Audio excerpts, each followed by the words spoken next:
তো আমরা এই সার্কিটটা দেখি। এই প্রবলেমটাও সবাই চেষ্টা করছো, আমি তারপরে একটু সলিউশন করাই দিই। আচ্ছা, তো এখানে কোশ্চেনটা ছিল 4 ওহমের ভিতর দিয়ে যদি প্রবাহটা শূন্য হয় তাহলে del V of A B কত, আর আমাদের এই আর এর মানটা কত, এটা আমাদের কোশ্চেন ছিল। তাহলে আমাদের কোশ্চেনে বলছে এই যে 4 অ্যাম্পিয়ার যে রোডটা আছে এটার ভিতর দিয়ে কারেন্টের মান শূন্য হবে, মানে কোনো কারেন্ট এখান থেকে যাওয়া যাবে না। তো এটা অনেকে চিন্তা করতে পারো, কারেন্ট যদি এখানে না যায় তাহলে মেইন সার্কিট তো আমাদের একটাই থাকে, মেইন সার্কিট একটাই থাকে, এই সার্কিট তো বাদ পড়ে যায়।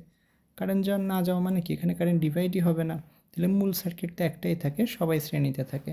তাহলে সার্কিট তোমরা মনে করতে পারো যে হ্যাঁ এইটা হবে, তাহলে মনে করতে না, আসলেই তো সার্কিট এরকমই হয়, তাই না? কিন্তু দেখো এই সার্কিট দিয়ে আমার কিন্তু কোনো লাভ হবে না। কেন লাভ হবে না? এক হচ্ছে এই সার্কিটের ভিতর কত কারেন্ট গেছে সেটার মানও তুমি জানো না, 2 নাম্বার এই রোধের মানটাও কিন্তু তুমি জানো না, ফলে তোমার সার্কিট কিন্তু সলভ হবে না। কাজেই এই সার্কিটটাকে এভাবে আঁকায় আমার কোনো লাভ হচ্ছে না, ঠিক আছে? তাহলে আমরা একটু অন্যভাবে দেখব যে অন্য কীভাবে করা যায়, আমরা সেটা দেখব এখন। আচ্ছা, তো আসো দেখি। তাহলে আমরা একটা কাজ করি, আমরা যেহেতু এই ব্যাটারির পোটেনশিয়াল হচ্ছে 6 এবং কারেন্ট যেহেতু এখান থেকে যাচ্ছে না, তাহলে আমরা কিন্তু জানি যে কারেন্ট কখন যায়, কারেন্ট একটা তারের ভিতর দিয়ে যাবে তখনই যখন হাই পোটেনশিয়াল আর লো পোটেনশিয়াল থাকে। তাহলে কারেন্ট না যাওয়ার মেন কারণ হলো দুইটা বিন্দুর মধ্যে পোটেনশিয়ালের কোনো ডিফারেন্স থাকে না, মানে এরকম। এই মনে করে একটা রোধ, আমি যদি বলি এই প্রান্তের পোটেনশিয়াল 6, এই প্রান্তের পোটেনশিয়ালও 6, তাহলে আমরা কিন্তু জানি এই রোধের ভিতর দিয়ে কোনো কারেন্ট যায় না। তাহলে আমি কি বলতে পারি না যে এই ব্যাটারির পোটেনশিয়াল যদি 6 হয় এই বিন্দুর পোটেনশিয়ালও 6 হবে, যাতে করে এই রোধের ভিতর দিয়ে কোনো কারেন্ট যাবে না। বুঝতে পারছো? আমাকে এইভাবেই চিন্তা করতে হবে কিন্তু।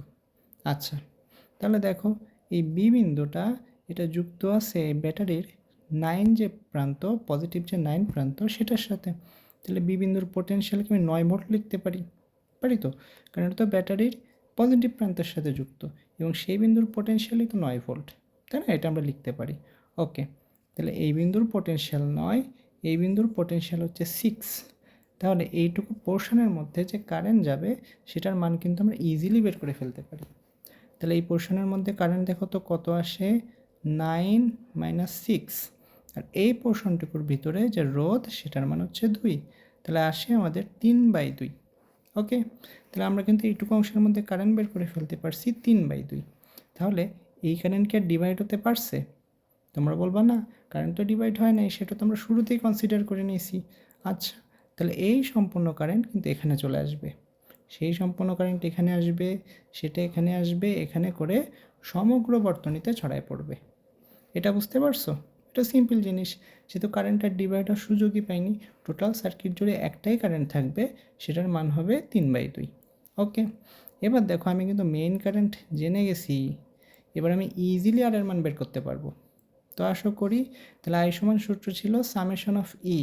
সামেশন অফ ই কেন বললাম, আমার কাছে কিন্তু দুইটা ব্যাটারি আছে দেখো, এবং দুইটার পোলারিটি কিন্তু আলাদা আলাদা, ভালো করে দেখো, বাম প্রান্তে আছে এটার প্লাস, এটা আর বাম প্রান্তে আছে মাইনাস।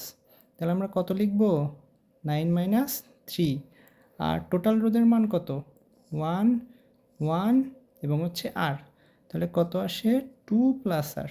তো এটা সলভ করলে আমরা আর এর ভ্যালু পেয়ে যাব। এটা হচ্ছে প্রথমটার অ্যান্সার। আর দ্বিতীয়টার অ্যান্সার ছিল del B of A B.